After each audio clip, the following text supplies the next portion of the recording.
who's preparing to return to Carnegie Hall on Wednesday. Thanks for being with us, Karen A. Thank you for having me.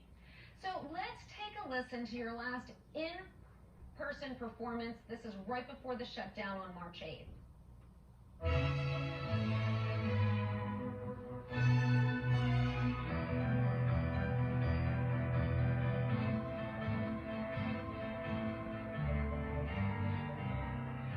Absolutely fantastic. Karen A., you've traveled all over the world performing.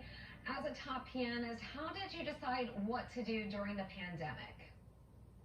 It was really a very spur-of-the-moment decision. I just threw out a question into my social media asking if anyone would like to hear me do a live stream on Friday night since we have nowhere to go. We're all at home, and to my surprise, there was a very warm response.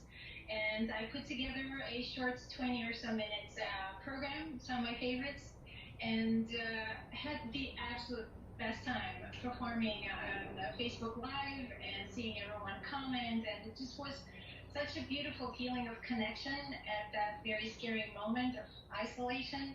And it was this small contribution to that very tough time. And everyone asked to keep going.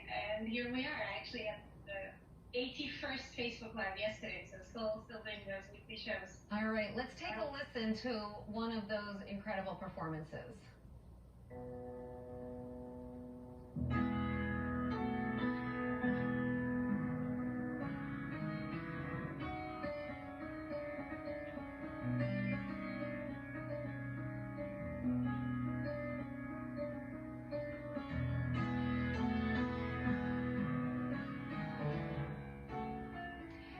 There's such a sense of joy, even ecstasy as you play. How are you feeling looking ahead to Wednesday to be back with an audience in person?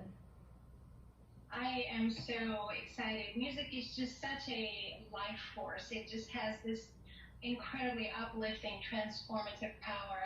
When I'm on the stage, I feel free. I feel like I'm flying. It's just such a happy place for me. And to feel the energy of the listeners is a beautiful reciprocal, endeavor.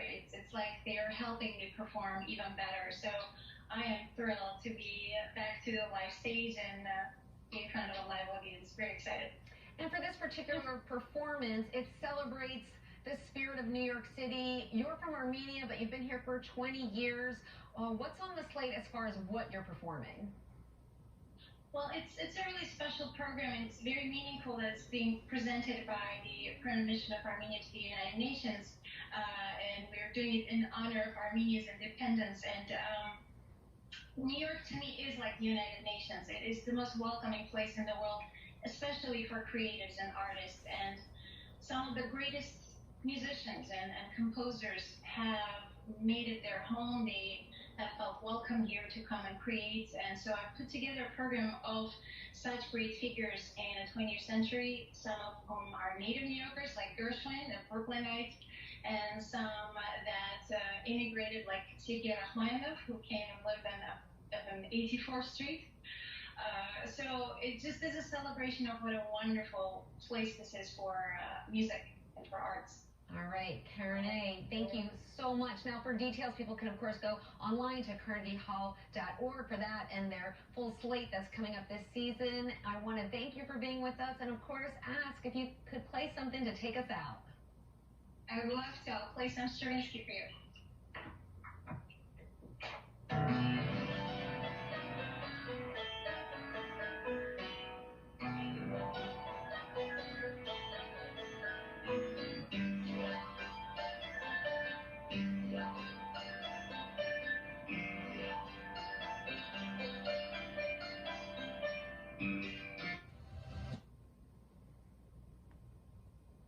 Why would you upgrade to faster